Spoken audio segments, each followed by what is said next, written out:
Hello, welcome to the next session of our Germany course, having looked at the previous sessions at the start of this Weimar Republic. Okay, so as always, all of our resources and lessons can be found at stchistory.com. So let's start this session with a quiz, a recap of the Treaty of Versailles, as it's such an important topic. Okay, so I'll put the questions on, pause the screen and write your answers in your book or on your paper or whatever you're doing, and then when you're ready, unpause and we'll go through the answers. Okay, so hopefully we can get you at least 10 out of these 15. So when was the Treaty of Versailles? It was the 28th of June 1919. How many soldiers were Germany allowed as a result of the treaty? 100,000. How much reparations did Germany have to pay? So reparations, remember, is like compensation. £6.6 billion. Remember, that's on top of the debt they've already incurred from World War One. What was the guilt clause, meaning that Germany had to take full blame for World War One? That was the War Guilt Clause 231. How many African colonies did Germany lose? They lost 11 of their colonies. How many battleships were Germany allowed? They were allowed 6 battleships, but no submarines. Their air force? 0. The area of land that was demilitarized, that meaning that all military, army, everyone was taken from this land, geographically next to France. This was the Rhineland. Who was forced to sign the treaty? Ebert, the first leader of the new Weimar Republic.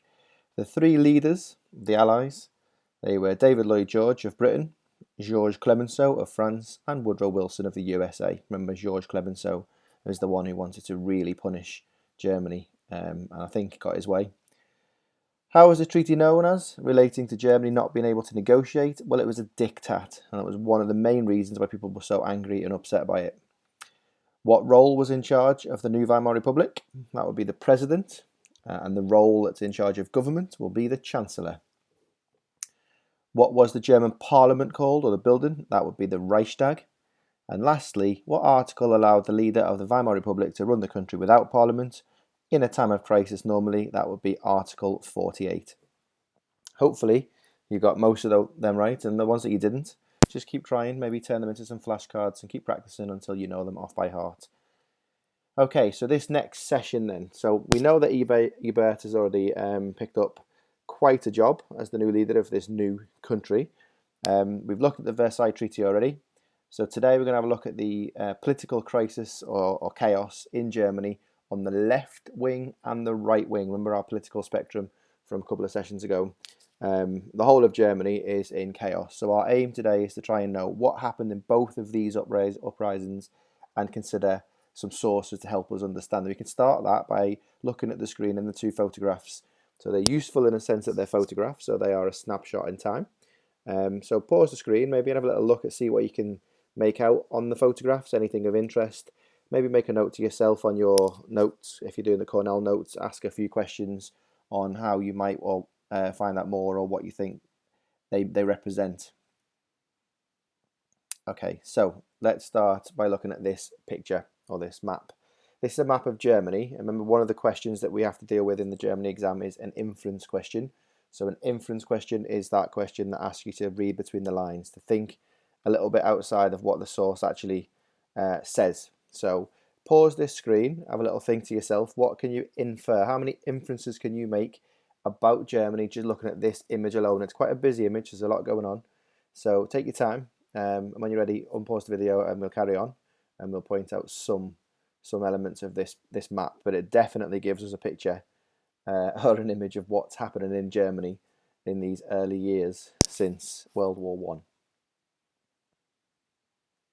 Okay, so hopefully you've managed to make a few observations in that there are uprisings or rebellions all over Germany. Okay, so we can see from the key that anywhere where there's a fire is a left-wing uprising, so left wing being towards communism.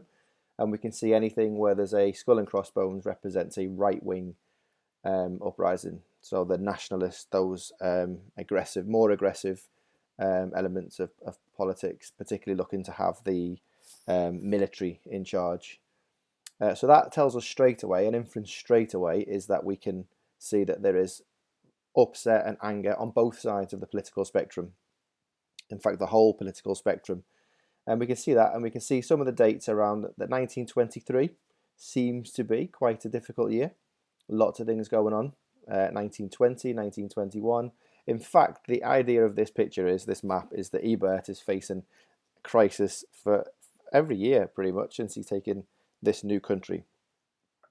So just as a little starter, really, this image is quite useful just to give us a bit of an idea of what is going on. We can see the constant threats. There's assassinations all over Germany, uprisings all over Germany. The unrest spreads for all sorts of reasons, really. Anger from the war, the Treaty of Versailles, political, economic, you name it. These are causes of some of the issues. Taxes, the usual. And remember, Germany is in a real mess. The Treaty of Versailles certainly has not helped the situation there.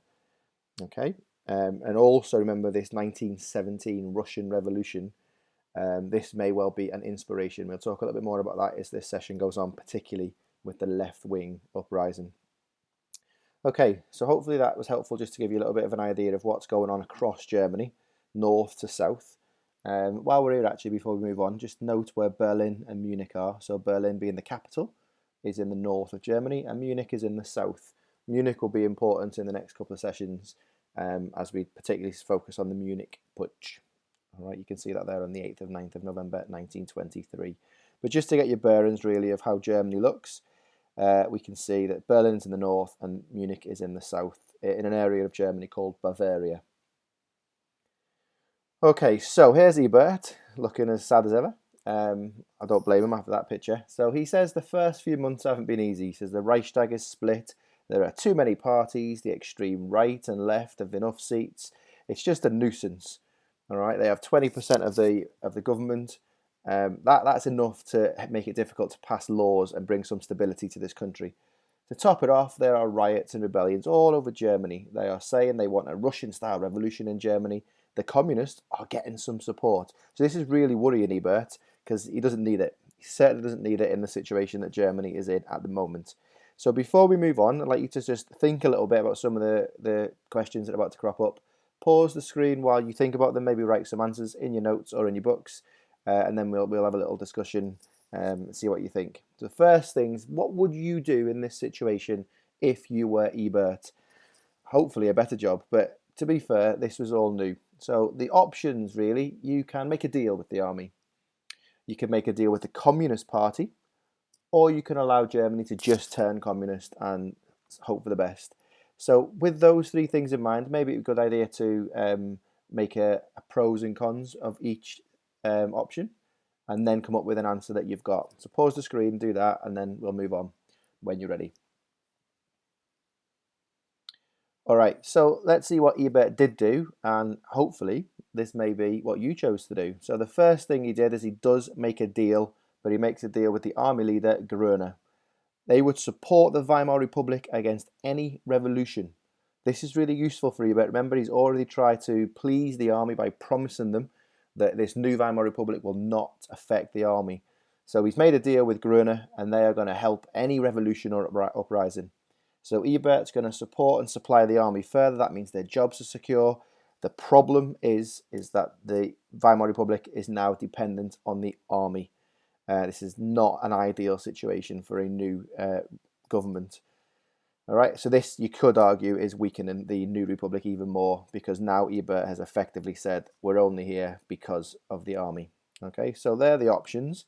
I'm sure he can't make a deal with the Communist Party, because then that probably would have led to a revolution similar to that in Russia, and certainly the right wing of Germany would not allow that. So in a way, he didn't really have an option of number two, and he certainly couldn't allow Germany to go communist.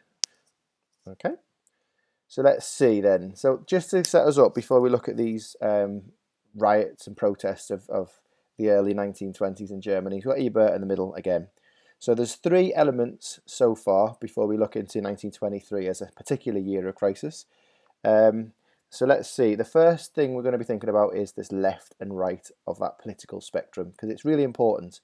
Okay, so the extreme left, remember, they are all about equality.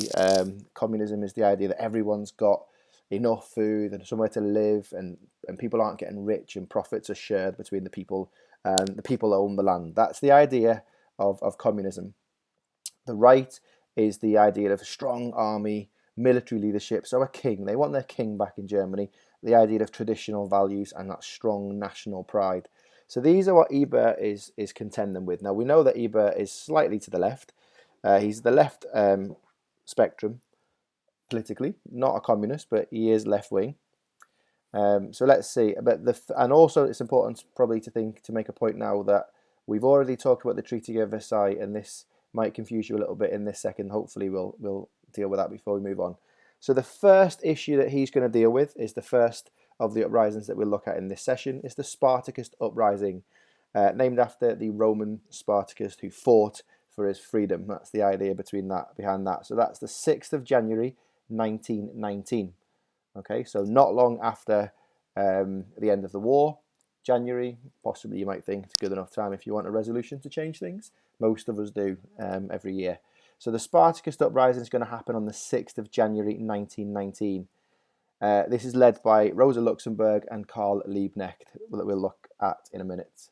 Then the Treaty of Versailles. Now we've already studied the Treaty of Versailles. It doesn't really matter how we do it. We could have done Spartacus then Versailles, but I felt like the Versailles Treaty needed its own session to really set up the situation and the context of what Ebert was dealing with. So we know how tough Versailles was. Now, after this session, you'll be able to remember that as well as Versailles, 6 months earlier, he dealt with the Spartacus Uprising, and now we'll see that the Kapp Putsch, the right-wing rebellion against this Weimar Republic in March 1920, was almost another cherry on the cake for Ebert to have to deal with. So on the screen now, hopefully this makes sense, we can see the 3 early political crises or chaos that Ebert has to deal with. Keeping in mind that the Treaty of Versailles is a definite reason for the Kapp Putsch, or certainly one of the many causes of the Kapp Putsch, the anger that has resulted from that. Remember, we called that the diktat. They felt that the government had basically stabbed them in the back by ending the war. Then they signed this Treaty of Versailles. So the Kapp Putsch is definitely linked to the Treaty of Versailles. So chronologically, as we go through this bit of the course, remember that the Spartacist Uprising was first in January, then the Treaty of Versailles in June, and then in March 1920 it was the Kapp Putsch, the right wing. Okay, so let's start first of all. This image, sorry, is Wolfgang Kapp. He is the leader of the Kapp Putsch. So the first thing to do before we look at this in any sort of detail is to consider the Spartacus revolt. Now I'd like you to just pause the screen and have a little think about what this poster is showing us. It's made by the KPD, all right, so that's the Communist Party, in the 1920s. The provenance at the top, we would say the Spartacus, champion of the people. He slays the 3-headed monster, the army, big business, and the landowners. They considered the extreme left wing to be oppressing the people. So this is obviously a Spartacus poster, so it's going to have the image or message clear. So hopefully you can pick out some things, and then we'll discuss together. So the first thing is, here is the Spartacists fighting against these enemies of the people. They're monsters, they're 3-headed beasts. There he is with his sword, he's brave, he's just got his normal clothes on, he's clearly just a worker. One of the things he's going to try and kill, one of the heads he's going to chop off, is this idea of militarism, this new military that was going to control the people. That has to go. As well as that, he's going to try and chop the head of capitalism off, this policy of wealth and profit and how you can become as rich as you want.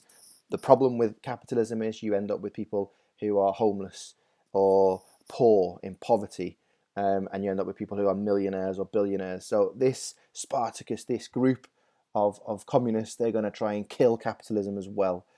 And then Junkertum was the landed aristocracy of Germany. They are the ones who have the land. They're the ones who are going to make the poor work their land for them. So this Spartacist uprising, okay, in January 1919 is going to end everything that's wrong with capitalism, and hopefully, similar to in Russia, end up turning Germany communist. Okay, so your notes can turn into some facts now, a little sort of fact file about what happened in the Spartacist uprising. or revolt. It wasn't a success at all, in fact. So the facts are, it's led by Rosa Luxemburg and Karl Liebknecht. Rosa Luxemburg became known as Red Rosa. So red traditionally is the colour of the communists. And the cause of it was the sacking of the police chief in Berlin. So Ebert sacks the chief of police in Berlin. This really is the trigger, but to be fair, I don't think it would have taken a lot to trigger, as we've seen from the image at the start of this session. So the rebels, they called for this uprising and the general strike on the 6th of January 1919. 100,000 workers took to the streets. Now remember, they only have 100,000 soldiers to defend the whole country. So there's not a lot that potentially, if we decided to use the army, and we know that Ebert's made a deal with the army, if he puts everybody to the streets of Berlin, then the riots that are happening elsewhere in Germany, well, they're going to get out of hand as well.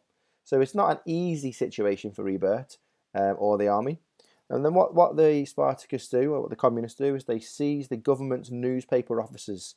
The Weimar government is losing control of Berlin. So the importance of Berlin, of course, is it is the capital.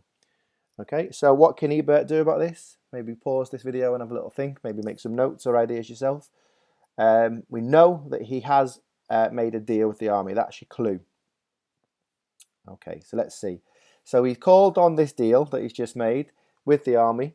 But we know that the army is in a state that is only 100,000 of them, like we've just said. They're injured, or it's chaos. It's really close to the end of the war. Remember, January, December, November. It's just a matter of months have passed since the end of World War One. So he calls upon the Frei Corps. So the Frei Corps, or the Free Corps, they are soldiers who came home with their weapons. They came back to Germany after the war. He's called on those ex-soldiers to step up and put down the Spartacist Uprising. It's probably going to be quite a scene on the streets there, isn't it? As we saw in the very first photograph of this session. Okay, so here is specifically what happened to the Spartacist Uprising. The Frei Corps, thousands of them returning home, they put down this rebellion very, very easy. They are right-wing. They do hate the communists, so that was quite helpful for Ebert, particularly when you think that Ebert's asking them to put down the Spartacus uprising. They probably didn't need too much persuasion. So 250,000 Frei Corps were mobilised by Ebert to put down this rebellion. The unarmed workers, really, there's 100,000 workers with their flat caps and shouting, marching through Berlin. They were easily defeated by the 13th of January. So the rebellion didn't last long at all. By the 16th of January, Luxemburg and Liebknecht were arrested and killed. Luxemburg had been shot in the head and dumped in the canal, and her body was found a little while later. Okay, that's a bit grim, but that is what happened. So if you find yourself in Berlin, you'll see there's lots of streets named after Luxemburg and Liebknecht. Karl Liebknecht Strasse is one of the main streets in the centre of Berlin, obviously named after these two. So the left-wing communist rebellion has been shut down, I'll say for now, as this bubbles away over the next few years. But generally speaking, Ebert has dealt with the Spartacus rebellion quite easily. Hopefully you can see that. I say easily with the help of 250,000 Frei Corps. So this is a photograph of the newspaper offices in January. You can see the damage to the building with bullets, holes in the brick, explosions. So this in Berlin today, again, still you'll see these buildings have bullet damage from the war and the years after. So that probably sums up our Spartacist uprising. All right. I suppose they were inspired by the Russian Revolution of 1917, and this is what Ebert was worried about, and it happened. It happened very quickly in January. So before we look at the right-wing rebellion, the Kapp Putsch, remember that following this, in 5 months or 6 months' time from this period, this Spartacist uprising, Ebert has to go to Paris and has the Treaty of Versailles thrown upon him, just adding further chaos to Germany, further anger, further mistrust. It's almost like just one thing after another after another. You need to understand this as it builds up, this context. There's got to be a reason why by 1933 the German people go to the polls and vote for the Nazi Party. They have to be so angry and upset that the Nazi Party is the final hope which is one of the things that the Nazi Party promoted. So keep all of this in mind, this early story, as it all builds up towards the Nazi Party being elected to power in 1933. Okay, so a little job for you, a task. If you get some plain paper or on your computer or on your notes, doesn't really matter. Just think about what we might see if we were in the streets of Berlin during the Spartacist Uprising. In these glasses, in the left eye, just draw some images or maybe some words about what you might see. What might the Spartacists have represented? What would they believe in? What would they be fighting for? And write around the glasses frame or however you present it. What is it that they wanted? And in the right eye, what might a member of the Frei Corps see when they go to Berlin and the streets and they see these 100,000 communists? Right around the right frame as well. Who the Frei Corps are? What is it they want? Why are they doing it? Just to sort of end the Spartacus Uprising task and give you a bit of an idea about what this might have looked like in practice. Okay. Once you've done that, unpause video and then we'll carry on. Okay, so having put down the Spartacist Uprising, what did Ebert have to deal with next? Yeah, the Treaty of Versailles. I think we've laboured the point in that already so far. So just keep in mind that's massive. That session we looked at the BRAT, so blame, reparations, army, territory, just the impact of Versailles on the people who are already living in chaos. Okay, so this has caused this anger. Unsurprisingly, there is another rebellion for Ebert to face. This time on the right. Okay, so this is leading us to the Kapp Putsch. Remember, Putsch is a word for uprising or rebellion. So this is on the right wing now, and it's led by Wolfgang Kapp. He's the leader of these Frei Corps. So the causes of them in your notes, or however you want to present it, are really quite simple. Ebert used the Frei Corps to put down the Spartacists and then sacked them. He let them go. He stood them down, and they were like, well, hang on a minute, Ebert. You've just used us to put down the Spartacist rebellion, and now you are saying you don't want us anymore. We're not having that. No, not at all. As well as that, there is this continuing fear of communism in Germany. People are afraid of communism, the idea of Dolchstoss, and then finally, absolutely categorically, the severity and anger of Versailles 6 to 8 months earlier. It was absolutely inevitable, I think, that there was going to be a right-wing rebellion in Germany, and this was it, the Kapp Putsch in March 1920. So those 4 bullet points there are the main causes of the Kapp Putsch. Whether or not this is as successful as this Spartacist Uprising, well, we'll see. Maybe before we move on, have a little think. Do you think they're going to be successful? Left-wing rebellion has failed. Versailles has happened. Germany have now lost 100,000 soldiers. They can't use them anymore. Even the Frei Corps themselves, I suppose, they wouldn't be allowed, thanks to the treaty. So this is a whole different context now, this right-wing rebellion that Ebert's facing, than the rebellion in January of 1919. He could have still used the army. It wasn't reduced to 100,000 yet. That happened in June. So this one is different. He now has no army. He has no air force. He has 6 battleships. So maybe Wolfgang Kapp fancied taking his chances here and getting rid of this Weimar Republic and probably bringing back the king or the Kaiser. Okay. Can he call on the Frei Corps? Well, it's because that he disbanded the Frei Corps that they're angry in the first place. So realistically, probably he can't call on the Frei Corps. So he's used that card and it's failed. So the Frei Corps are the ones who are angry because he sacked them. So no, he can't. What about the army? Okay, I'm saying here to think back to it. We've just mentioned that he has 100,000 soldiers. He can use them. This is really important, this Kapp Putsch, because if he loses, then the Weimar Republic is over. Who knows? So can he? Think back to maybe why he can. Think back to maybe why he can't. If you've got any military personnel in your family, it might give you a bit of a clue to the answer. And then we'll see. Okay, so the answer to what about actually using the army is very interesting. There's a same saying in Germany, and probably the saying in every other country as far as the military goes, that Reichswehr does not fire on Reichswehr. So what Ebert is effectively asking for if he goes to the army to put down the Kapp Putsch is he's going to ask soldiers to fire and kill other soldiers. And this is a brotherhood, the army. When you join the forces and the military, be it the Navy, the Army, the Air Force, whatever it is, you're part of a family. And this is not going to happen. Reichswehr does not fire on Reichswehr, so he will not ask the army, and the army wouldn't help anyway, because that would mean they would have to shoot their fellow soldiers who they've just fought in World War I together. So Ebert is absolutely, his hands are tied in the Kapp Putsch. So before we do move on, just pause the video again, have a little thought, maybe make some ideas on your notes. What would you do? What can Ebert do about this? It seems a little bit like there's not a lot he can do. Okay, and then when we've done that, unpause and we'll move on. Okay, so what happens then during the Kapp Putsch? It begins in March 1920. 5,000 armed Frei Corps march to the streets of Berlin, and they actually take control of Berlin. Effectively, they set up their own government, with Wolfgang Kapp as the leader. So we have a right-wing government. They've taken over. That's it. As simple as that. But of course it is. We've just discussed the issues that Ebert's got. There's not an awful lot that he can do.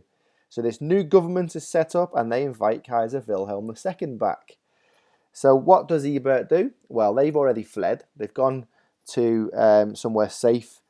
Weimar, that place where they're safe anyway. That's where the whole constitution was set up, and in Dresden, they fled to Dresden as well. So they fled Berlin. They basically said, have it. But what he does do is he asks the Berliners to go on strike. He's asked the Berliners to go on strike, and that would affect all areas of operation in Berlin. So there may well be Wolfgang Kapp's right-wing government in control in Berlin, but if the people stop working and the gas is stopped, the electric is stopped, the water is stopped, and the transport is stopped, then there's not an awful lot that they can do. And surprisingly, you may say, or not surprising, depending if you look at your political spectrum from a couple of sessions ago, most people are moderate in Germany. All right, we are talking about the extreme left and the extreme right here, aren't we? But most people are moderate, and that's the case in every country probably in the world. So all these services were stopped. Ebert has hoped that by asking the people of Berlin to go on strike, this will bring the rebellion down.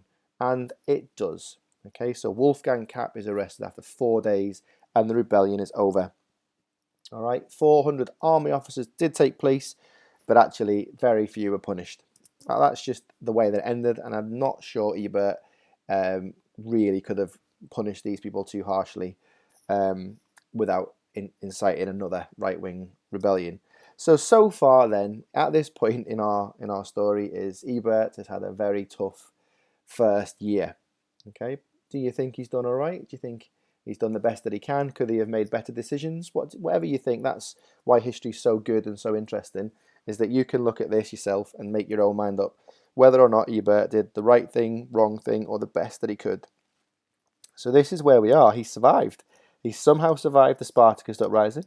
He somehow survived the Treaty of Versailles, although the roots and the anger of that will go on for a long time.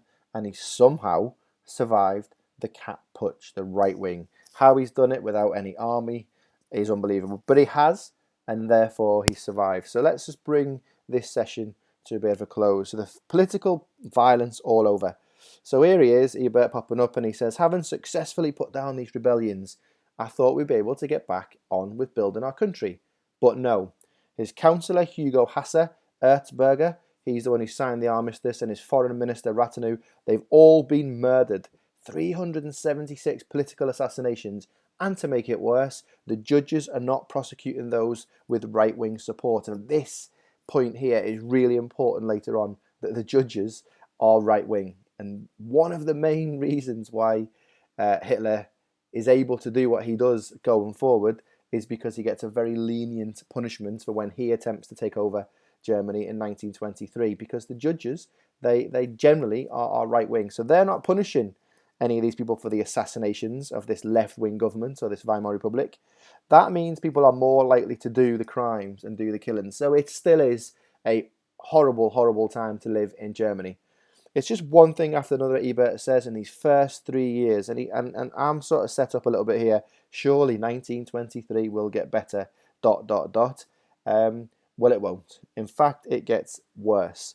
So the situation is that the first couple of years we've seen these murders, assassinations, Dolchstoss, the November criminals, the Treaty of Versailles, the anger, the frustration from men in the war when they thought they were winning. Hopefully, by this point of our course, you're starting to get an idea that actually Germany is a mess, and you'd think it would get better after the war, but actually it seems to be struggling to get back on its feet. So this diagram in your book or your notes, just put down the 7 options. These are the early challenges that we've talked about. And I just want you to rank them in order of least dangerous to most dangerous. So if you do 1, the most dangerous, to 7, the least dangerous, and then write a little justification, a couple of sentences maybe for each one, why you think it's less serious or more serious. So the Kapp Putsch you might think would be quite high up. That's because he's got a lot of angry Frei Corps. There's no army to help defend against it. So you might say that's quite high up. Even the Spartacus revolution or rebellion, you might decide that's a big threat or not. Maybe the courts, in that they won't punish anyone for challenging this left-wing government. It's up to you. There is no right or wrong answer for this this task, but it's just to try and give you a bit of an idea and think overall, what is Ebert dealing with and the different levels of threat. And when you're ready, unpause the video and carry on. Okay, so that session was fairly straightforward. 2 main rebellions, the left-wing rebellion and the right-wing rebellion, how Ebert dealt with it and the situation that it's left in Germany. Just to remind you of stchistory.com, all of our lessons, revision resources, videos and exam prep can be found on there, as well as our social media. If you want to find these videos and other videos on our YouTube channel, just search St. Clement's History Department. Okay, thank you very much. See you soon.